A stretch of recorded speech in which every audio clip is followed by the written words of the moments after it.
Sarah venait tout juste de s'endormir sur ma poitrine quand mon téléphone a vibré sur la table de chevet. Je me suis légèrement décalée, faisant attention à ne pas la réveiller. L'écran s'est allumé avec un message de maman.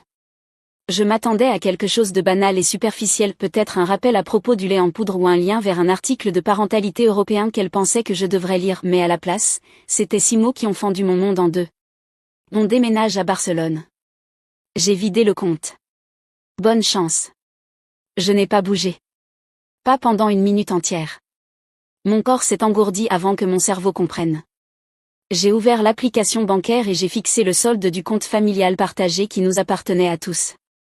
Le même compte auquel on avait tous contribué, maman, papa et moi, pour les urgences, l'aide mutuelle, la convalescence de Brianny. Ils avaient pris chaque centime. Pas de numéro de contact. Même pas un post-scriptum. Ma respiration s'est bloquée, courte et douloureuse.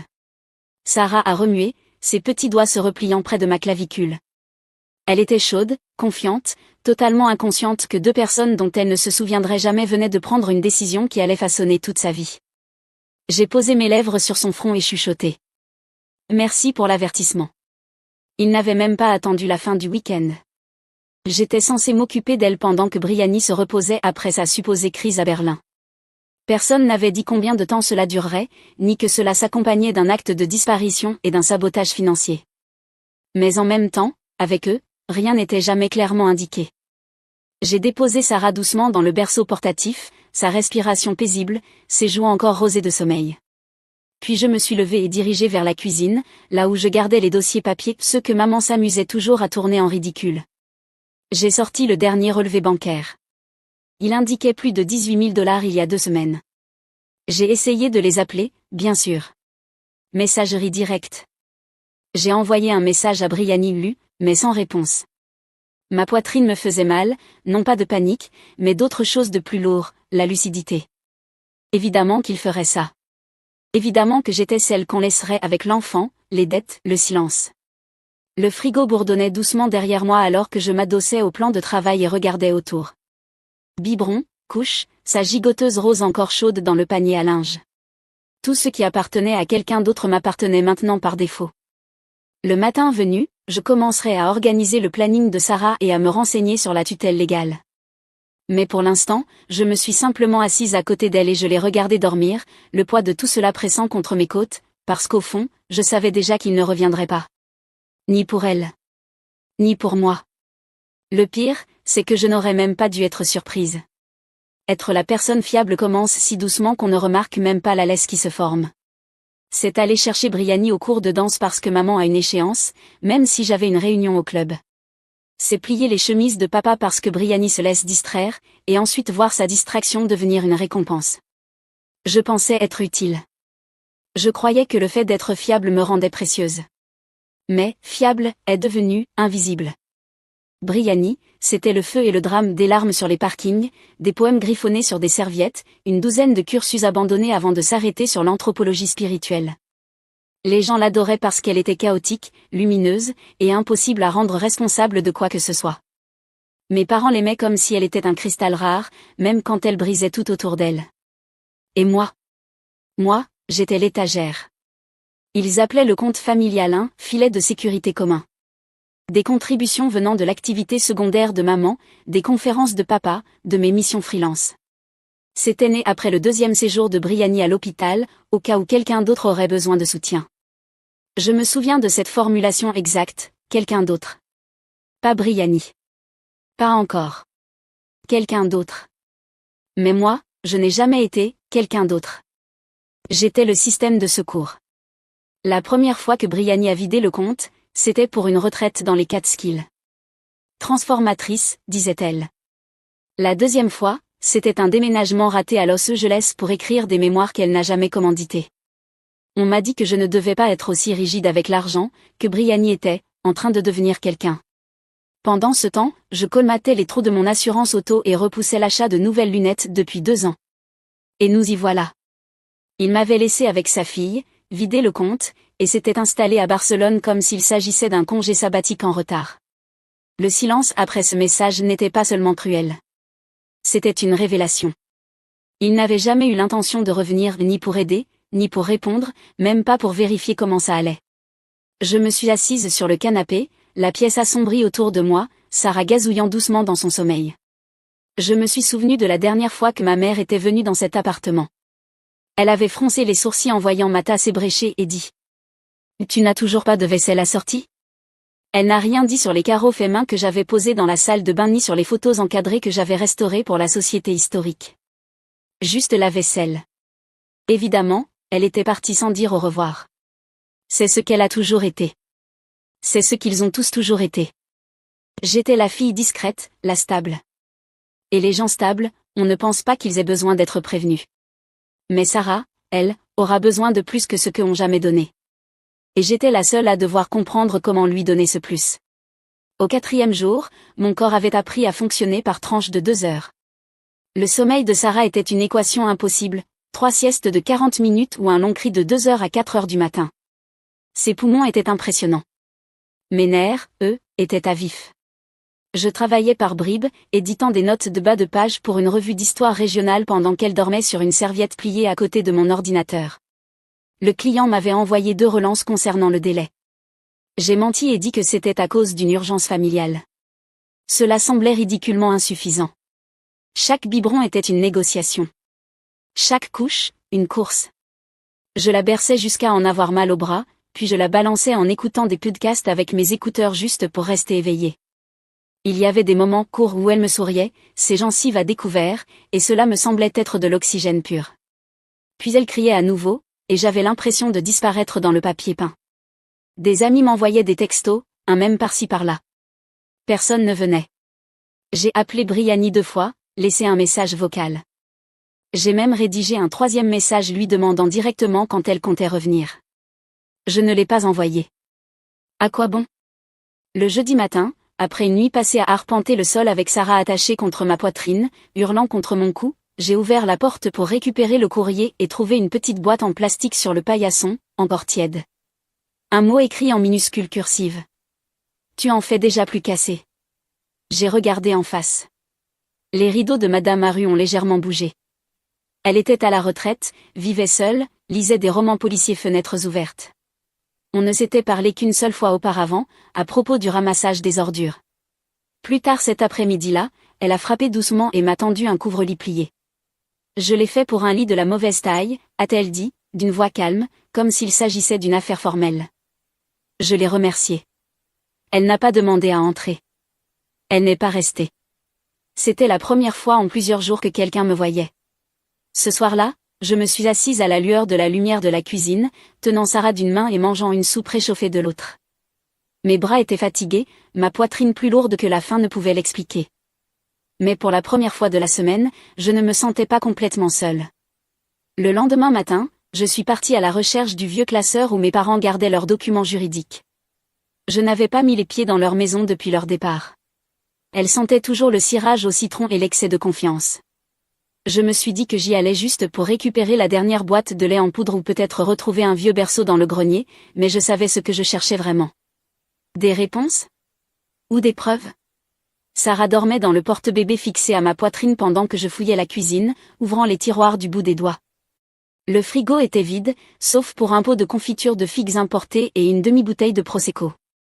Les placards aussi étaient propres stériles, comme seuls les gens qui n'ont aucune intention de revenir les laissent. Dans le tiroir du bas, sous une pile de courriers indésirables et un tire-bouchon cassé, j'ai trouvé un vieux dossier vert étiqueté « Espagne ». À l'intérieur, des itinéraires de voyage imprimés remontant à 6 mois. Vol, bail d'appartement, carte SIM internationale pour Barcelone déjà activée. Ce n'était pas spontané. Ce n'était pas émotionnel. C'était orchestré. Derrière les itinéraires se trouvait un formulaire notarié. Mon nom, mon adresse, ma signature copiée depuis un ancien bail. Procuration de tutelle pour Sarah Quinn, 6 mois, transférée à Danica pour une durée indéterminée. J'ai posé mon pouce sur le papier, essayant de comprendre l'ampleur de ce que je lisais. Ils avaient fait de moi sa tutrice légale sans jamais me le demander, sans aucune discussion, sans même faire semblant de me laisser le choix.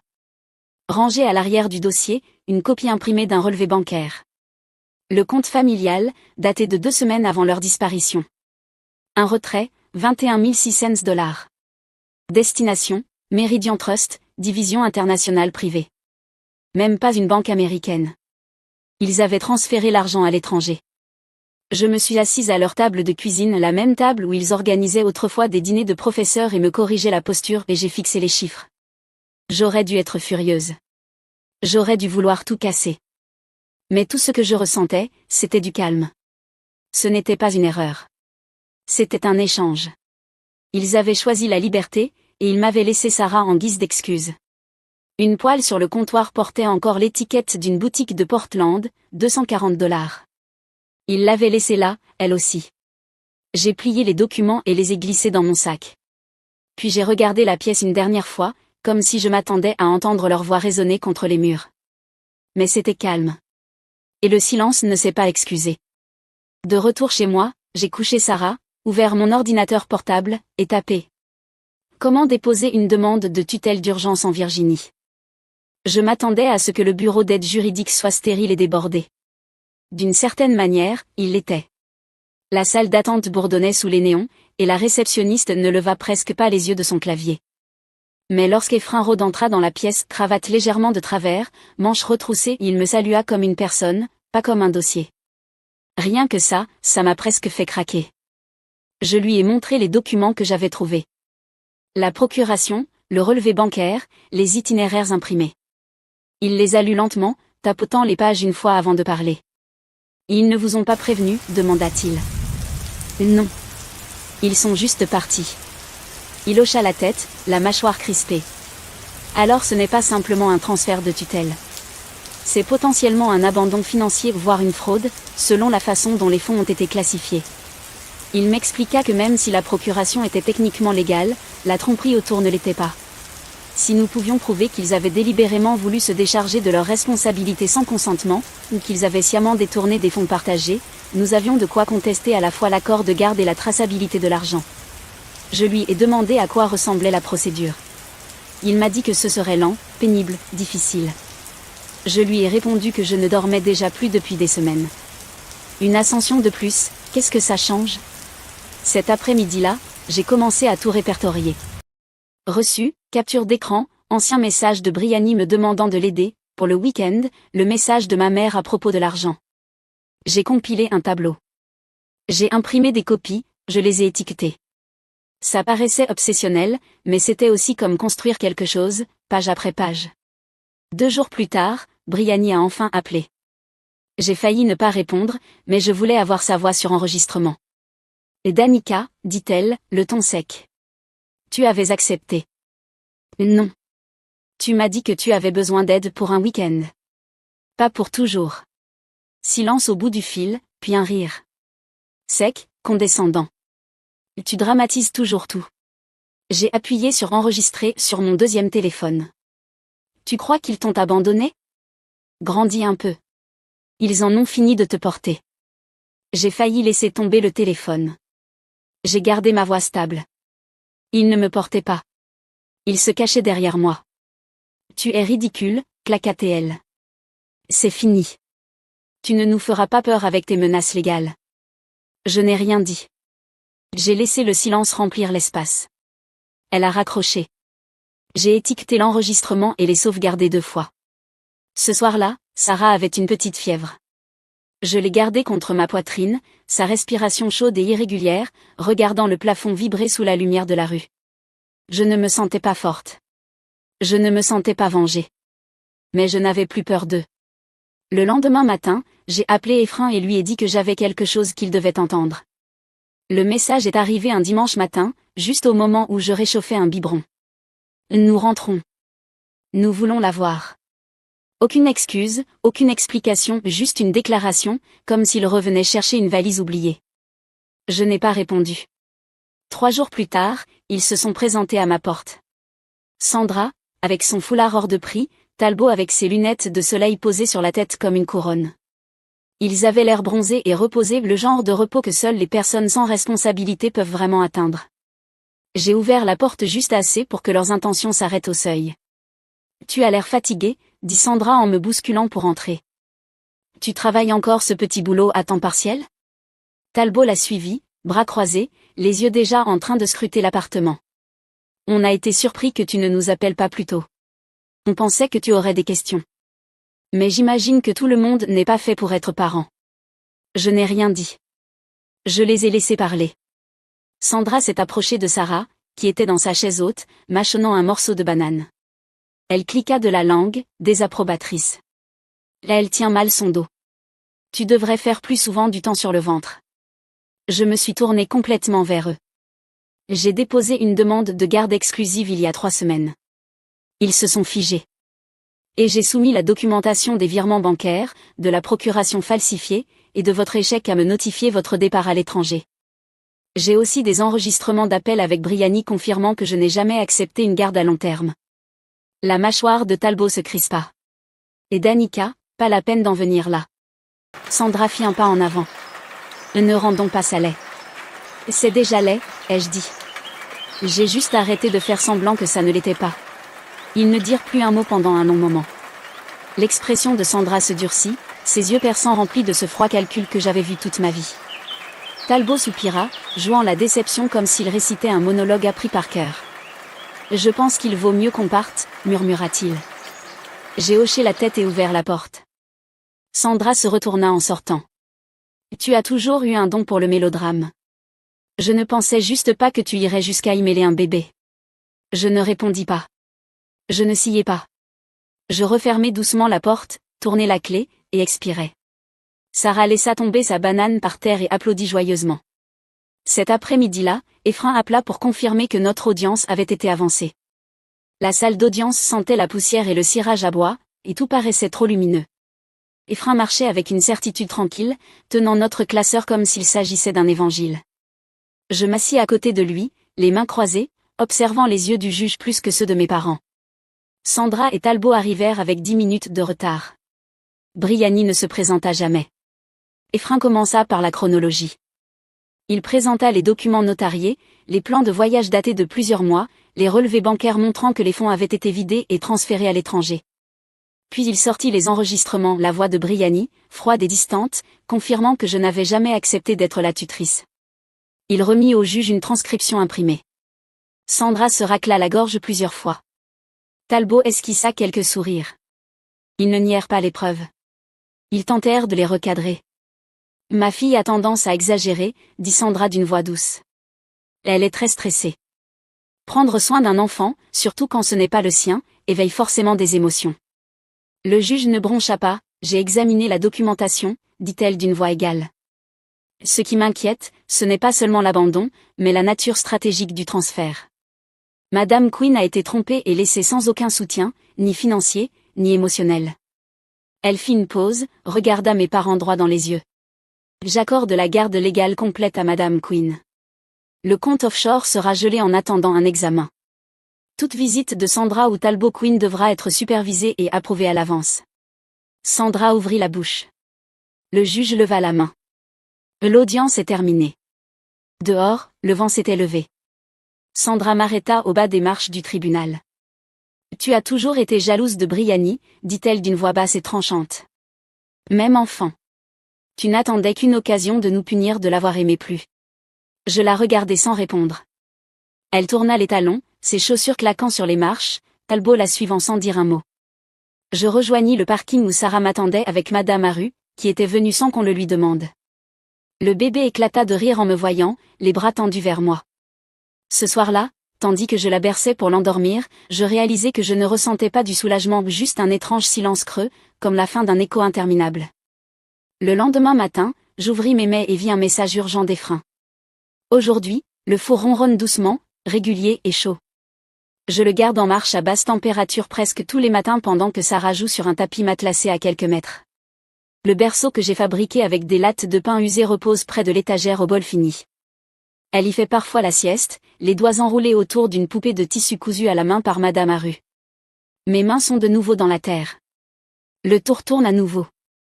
J'ouvre l'atelier 2 jours par semaine, 3 quand Sarah est calme. Les commandes sont lentes mais constantes.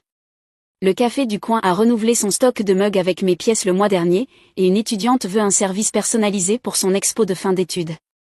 Je prends ce qui vient, et je laisse partir le reste. Madame Aru passe chaque vendredi avec des biscuits à l'avoine emballés dans du papier ciré. Elle ne reste jamais longtemps, juste un petit coucou et une pression douce sur mon bras avant de s'éloigner sur le trottoir.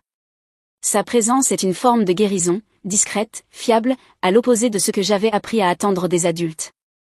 Parfois, je me réveille encore en m'attendant à un nouveau message, un nouveau rebondissement dans cette histoire, mais cela fait des mois et le silence est devenu quelque chose que je peux supporter. Les démarches légales sont presque terminées. Le compte est toujours gelé. Aucune nouvelle de Brianny. J'ai cessé d'attendre. La semaine dernière, Sarah a fait ses premiers pas entre la table de travail et la porte. Elle est tombée après le 3e, puis elle a ri comme si c'était un jeu. J'ai ri aussi, puis j'ai pleuré seule dans la cuisine après qu'elle se soit endormie. Pas de tristesse, juste parce que c'est moi qui l'ai vue. Hier, j'ai écrit une lettre à Brianny non pas par obligation, mais pour fermer la boucle. Je n'ai pas dit grand-chose. Sarah est en sécurité, et j'écris. C'est tout ce qui compte. Je n'ai pas mis d'adresse de retour. Ce matin, en ouvrant l'atelier et en enfonçant mes doigts dans l'argile humide, j'ai regardé le petit berceau à côté de moi, le bol minuscule marqué de son empreinte, les traînées de farine encore visibles au sol depuis sa tentative de pâtisserie d'hier. Ils m'ont laissé derrière pour pouvoir fuir. Mais moi, je suis restée. Et j'ai construit quelque chose.